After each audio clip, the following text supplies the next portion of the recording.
everyone, I am going to do a mini series where each video in a row for the remainder of the next 18 to 19 days, if I do it every single day, so probably over a 22 to 23 day period with days off in between, I'm going to go through each exercise in the reading list. I'm going to go through each exercise in the first book on the reading list, which is Stubbornly Refuse. So this book right here, which you can find on our website at ocdrecovery.com underneath the resource tab. Remember, these books are critical for getting a base knowledge of unconditional self-life, other acceptance as you start to apply that to many things in your life. Before I go any further, if you need help, please reach out, Phil at ocdrecovery.com. We work all over the world with different time zones. I myself have worked with dozens and dozens of different countries. I've done translator calls. We have people in all different time zones, so there's always a time of the day we can get you in, right? I do calls as early as 5 a.m. sometimes and calls as late as 7 or 8 p.m., depending on where the person lives. So we try to make it work because our life mission is to change OCD and anxiety forever with the principles of Stoicism, REBT principles, personal experience, etc. So, okay, let's go through the very first exercise. And let's start. I just had it and the book closed on me. He was like, no, I don't want to go through these right now.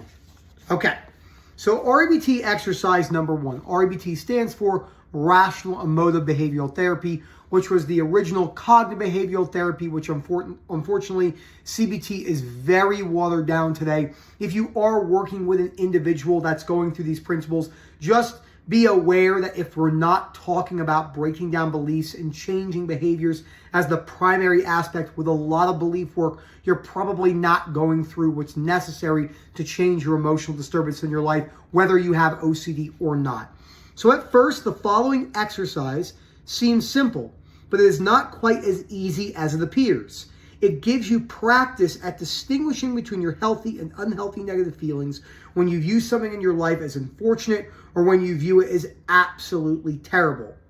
Okay, imagine an unfortunate thing that might happen to you soon. Okay, so let's say for a lot of people, we'll use some basic examples in this first exercise. Losing a job, losing a loved one, etc. So vividly imagine those things. How do you feel? What are you telling yourself in order to create this? So many people, when it comes to career, self-rejection, and or losing their income, they tell themselves, this would be the worst thing ever. I could not live if I lost my income. There's nothing worse than being ousted by society, looking like a loser. What if I did something really bad at my work and it made the local newspaper, even national news? This would be the worst thing ever. And those rigid demands, those beliefs, and then all the behaviors involved with that too, avoidance behaviors, not wanting to talk to people about it, staying in your room and isolating, are perpetuating that fear cycle, okay? If you feel unhealthily anxious, nervousness, or panic, look for the musts, necessities, awfulizing, and I can't stand it, and self-downings, and the overgeneralizations, okay? If I lost my job, as I must not, I could never get a good one again. This is a critical point. So many people I work with in their low 20s or early, it doesn't really matter what age you are, but we're going to use it for just the example itself. I'll never be able to find someone like that ever again. How old are you? 26. Do you not think that belief or that viewpoint on life is really, really problematic and rigid? You'll never have the possibility of finding someone like that again? No, I don't think so. That type of catastrophic thinking is so problematic for your life, that all or nothing. I mean, think about how ridiculous that statement is in of itself. And I'm not dismissing the way you feel from an emotional standpoint, because you can't do anything about that in the moment. But think about how you're viewing that. I will never absolutely have any chance whatsoever. It's just very rigid, okay? I must have a guarantee that I will find a job like it again. And if I don't, I will be necessary. And it's absolutely 100% necessary that I must not lose sight, because if I lose sight of wanting a new job and I don't get it, life is horrible, terrible, evil, worst thing ever. I don't deserve this. Remember, deserving this is a made-up concept. There's no such thing as deserving this. It does not exist. It's a concept. Even when cultures throughout society hold certain perspectives on certain outcomes with deserving this, it's still a human-made concept. Nothing more and nothing less.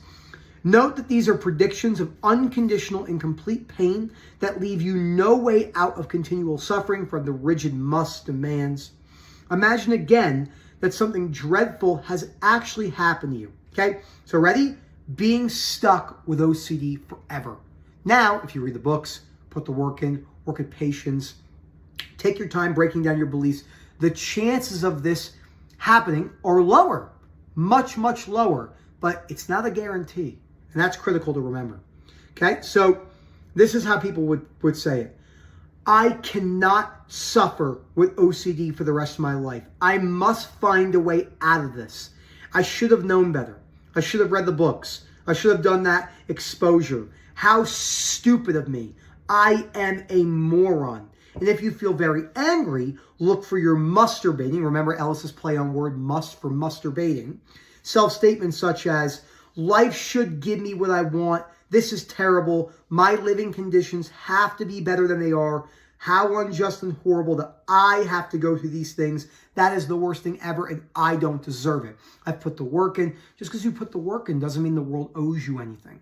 Your body, your mind doesn't actually owe you anything. The chance of it changing are high, but the more you say this must happen, that's really problematic for us. Whenever you have a strong negative feeling because of an unfortunate things that are actually happening to you, or you imagine they might occur, see what the feelings, the unhealthy feelings are that come from the desires, wishes, the really tough demands you put on that. Or are you creating, going beyond your preferences and inventing shoulds, oughts, must demands, and necessities? And if so, you're turning concern and caution into over-concern, severe anxiety and panic. Observe the real difference in your feelings. So the first exercise is quite basic, but it's a good opening to where people go wrong. So really think this through. Again, I'm going to go through all this. You can start with basic examples. If you have harm OCD or POCD, the really rigid sexual intrusive thoughts or harming someone and fear of losing control, we don't have to start with those. Start with little things, small procrastinations, and then we build on top of that. So I'm going to go through all the exercises, one a day, over the next 3 weeks. Please reach out, phil@ocdrecovery.com. Let me know what you think. Give me some ideas in the comments of things you want to see me cover in the next one. Remember, the next one will be about, exercise 2 is about, think of a time when you recently felt anxious about anything. What were you anxious about? And we're going to go through a bunch of those. So thank you again. Enjoy the rest of your day.